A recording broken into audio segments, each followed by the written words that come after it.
There are no more doubts. We know exactly whether it's worth it or not to make money testing online platforms. And I know this because we've been testing these kinds of platforms non-stop for 4 months. 26 platforms that supposedly pay you to test, be a tester, call it whatever you want, but basically this format. And we've written absolutely everything down. I'm going to show you all the data we've gathered in this video. How much we've earned, how many hours we've invested, the earnings per hour, the drawbacks in the process, which platforms are garbage and which ones are hidden gems.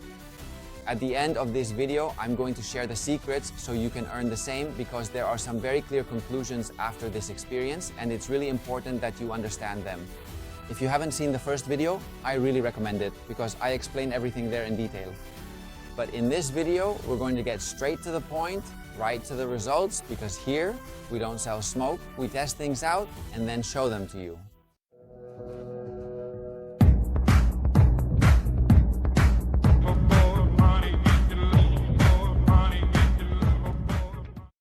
Of course, Janis has continued using the original Excel format, where he left comments about everything that happened, platform by platform, day by day, and anything that was relevant. 26 platforms that have been worked on, some more, some less. But we're going to see all of this in the final summary. And we're going to draw the necessary conclusions because now, yes, we really know what works and is worth it and what you should avoid so you don't waste your time. I'm not going to expand this video by analyzing everything that's been said about each platform because the video would get way too long and we're all here for the same reason, to find out the reality in the final summary, right? But my recommendation is that you subscribe to the channel and turn on the notification bell, because here we'll be posting shorts for each platform detailing exactly what happened. So you'll find out platform by platform what we recommend and what we don't. That way, you can clearly and in detail understand what problems and situations you might face, so you'll be prepared. Janis's work on documentation is outstanding. All my thanks for his effort and dedication. But let's get to the point. In the initial video, we already had the first interesting data from each platform. We look at them again here, and I think it's essential that we've extended the experience, because what we thought was a disaster at first has turned out to be the #1 among all the platforms. To understand things properly and draw the right conclusions, Janis has recorded for each platform the amount of time he dedicated, whether for registrations, tests, or any other need, and then what he earned, both in his personal accounts and in mine, where he also had access. This first stage lasted about 2 months, and a lot of work was done here on registrations and taking classification tests. A huge number of hours, which lowered the average euros per hour, but it's a mandatory and fundamental process in order to receive tests and, above all, so you really learn how to do things properly. And then, so that you don't get rejected or banned more than necessary. Thanks especially to a Testbird test, Janis was able to surpass 200 euros in total and at least feel that his work had been worth it, with his 4 euros and 48 cents per hour earned. Here, platforms like Testlio, with 6 hours spent, or UTest, both with more than 6 hours of work without any kind of reward, seemed like ones we should rule out. But let's move on to the second season of his experience. Things are getting interesting. Janis reaches 340 euros in profit. His profit has increased by almost 65%, but most importantly, he has greatly improved his hourly rate, reaching 13 euros and 50 cents per hour worked.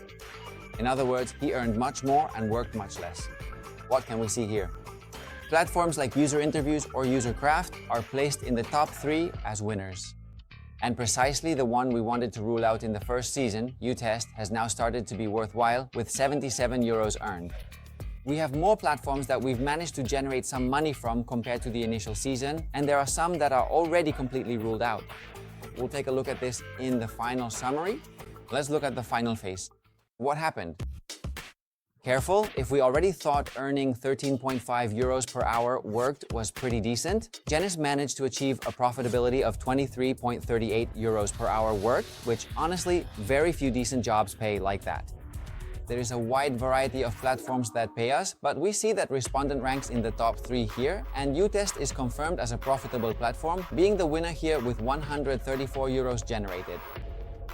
The last phase has been very profitable for Janis, generating almost 380 euros, a very nice extra. All of this in approximately 970 minutes of work, that is about 16 hours. Let's take a clearer look at everything here. In reality, each phase lasted about a month and a half, more or less. We have broken down the number of tests received in Janice's account and in mine. So the tests taken and those that were actually completed correctly. It should be noted that Janice had easier access to his own tests than to mine, so the difference should probably be a bit smaller. The success rate between tests taken and tests completed usually ranges between 20 and 30%, which isn't bad at all if, for example, we compare it with survey platforms. Here we can see the accumulated data, a total of €935.57 earned by our friend Janice, working as a tester for 4 months. Bravo! Finally, the average earnings per hour come out to €10.32. Lastly, here we can see the best platforms from the 3 phases. UserInterviews and Userlytics are the only ones that remain in the top across all 3 phases, and Respondent and UTest appear in 2. Platforms like Chequealos, Testbirds, Mindswarms, UserCrowd, or TryBurmy have contributed positively to this experience. Finally, what is the final ranking of platforms according to the money earned? UTest has been the winner with €211 earned. It is a very difficult platform and many people would give up during the entry process because it has some rather complex qualification tests. But we have shown that it is worth it. Once you get through, you can consistently earn some extra money. Following closely with very good metrics are UserInterviews with €164, Testbirds with 135, and Respondent with 113. These platforms pay well if you actually get selected. The same goes for Mindswarms, where in just 20 or 30 minutes, Janice had earned €43. Platforms like Userlytics, Chequealos, or UserCrowd offer a lot of opportunities, but the payments aren't as high, though I really think they're worth it. For me, UserTesting was disappointing. It's a platform that has, over time, it's absorbed other tester platforms and seemed to be the big player in the market, but it has barely generated €7.75. Other platforms like TryMyUI are honestly terrible. Tests do come in, but they're always rejected or there are always issues. And I'm also surprised that nothing was earned on UserBrain, which used to work well in the past. The same goes for BugTrap, which was formerly We're Testers and was fantastic a few years ago. There are many conclusions we can draw from this experience, but I'm going to tell you the most important ones. The first thing I want you to understand is that many of these platforms require a solid grasp of English, especially the ability to express yourself.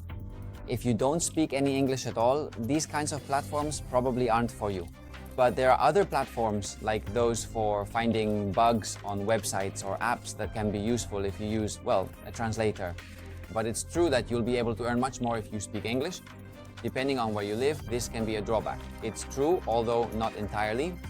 There are platforms where you can easily pretend that you live in Spain, or, for example, Janice even earned $50 by pretending to be in the United States on Mindswarms.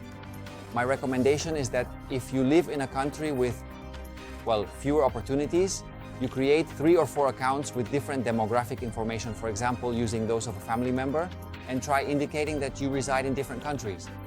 Some platforms will allow you to do this, while others won't. Even if you have a VPN, it can be a great alternative, although some platforms might block you. The point is that you should try. There are many platforms, and on many of them, you'll be able to do this. This will give you many more options to receive lots of tests for different demographic types, and you'll be able to earn more money.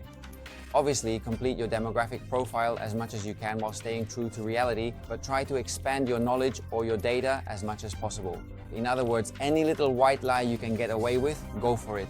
The validation and registration process on some platforms can be very tedious, but now, fortunately, you know which ones are worth it and which ones aren't. The speed at which you accept the tests is critical. If you see an invitation, don't hesitate. Accept it quickly. Don't get frustrated if you get rejected. It's part of the process. It's normal. But don't worry, it's been proven that in the end, you'll get accepted by one or another. Now you know which platforms are worth it, so focus your efforts on them. Janice is not a free person. He has his job, he has his studies, and he achieved this only in his free time. Therefore, if you are someone who doesn't have a job or has a lot of free time, you'll probably be able to earn much more. There is a lot of variety in the types of tests, but what I think is important is that you at least have a PayPal account because many payments are made through it. I think that if you're looking for some extra money per month, 300 to 500 euros, it's very doable if you follow these recommendations. Now, what is your experience and what is your opinion about these platforms? We'll read your comments below.